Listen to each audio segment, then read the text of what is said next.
MiG-21 जो आज दुनिया के लिए फ्लाइंग कॉफिन बन गया, वो भारतीय वायुसेना के लिए एक समय पर क्या था, ये भावना सिर्फ भारतीय वायु सैनिक जानता है। आज भारतीय वायुसेना में MiG-21 का आखिरी दिन था। आज के बाद MiG-21 कभी इस्तेमाल में नहीं लाए जाएंगे। नतीजन आज भारतीय वायुसेना एक नई शुरुआत के लिए आगे बढ़ रही है, तो वहीं MiG-21 के साथ अपने सफर को याद कर भावुक भी हो रही है। और ये भावना भारतीय वायुसेना प्रमुख ने भी दिखाई। तभी तो आखिरी बार MiG-21 पर उड़ान भरते हुए air chief marshal AP Singh ने अपनी खुशी जाहिर की और साथ ही MiG-21 के विकल्प के तौर पर तेजस को लेकर एक नई शुरुआत के तौर पर बड़ा बयान दिया। AP सिंह ने कहा कि तेजस को MiG-21 के विकल्प के रूप में डिजाइन किया गया था, इसलिए एक छोटा विमान है। इसे MiG-21 के इर्द गिर्द डिजाइन किया गया था और इसकी कल्पना मिराज से प्रेरित होकर की गई। यानी ये मिराज जितना तेज और MiG-21 की जगह लेने वाला फाइटर जेट होगा।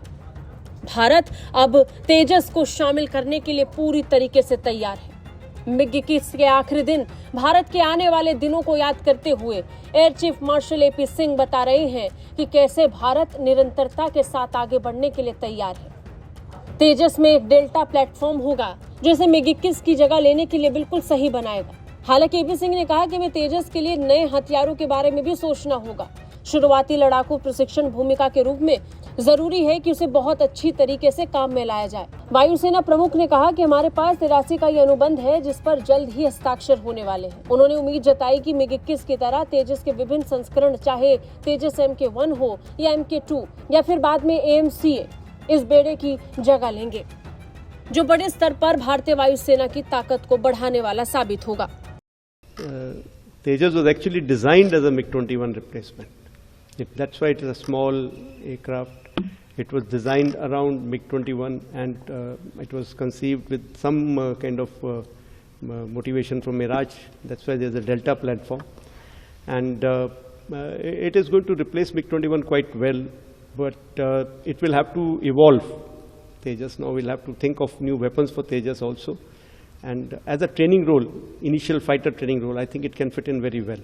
So we have this 83 contract already on.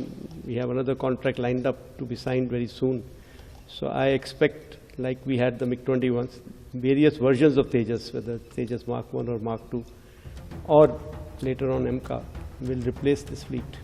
बता दें 1960 के दशक में सोवियत संघ से खरीदे गए ये विमान भारतीय वायुसेना में शामिल किए गए थे। इन्होंने 1971 के भारत-पाकिस्तान युद्ध में निर्णायक भूमिका निभाई, जहां इन्होंने पाकिस्तानी वायुसेना के लड़ाकू विमानों को मार गिराया।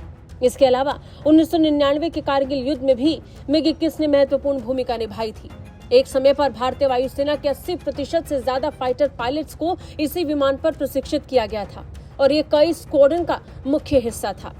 MiG-21 की सेवानिवृत्ति का मुख्य कारण इसकी बढ़ती उम्र, पुराने पड़ चुकी तकनीक और सुरक्षा संबंधी चिंताएं थी। हालात ऐसे बन गए कि इसे फ्लाइंग कॉफिन कहा जाने लगा, यानी उड़ता हुआ ताबूत। MiG-21 को लेकर बढ़ती हुई दुर्घटनाएं बता रही थी कि इसे बदलने का वक्त आ चुका है। नतीजन भारतीय वायुसेना ने निर्णायक फैसला लिया, MiG-21 को बदलने का फैसला, और अब इनकी जगह तेजस लेने वाले हैं, जिसके लिए भारतीय वायुसेना पूरी तरह तैयार नजर आ रही है। ब्यूरो रिपोर्ट, भारत तक।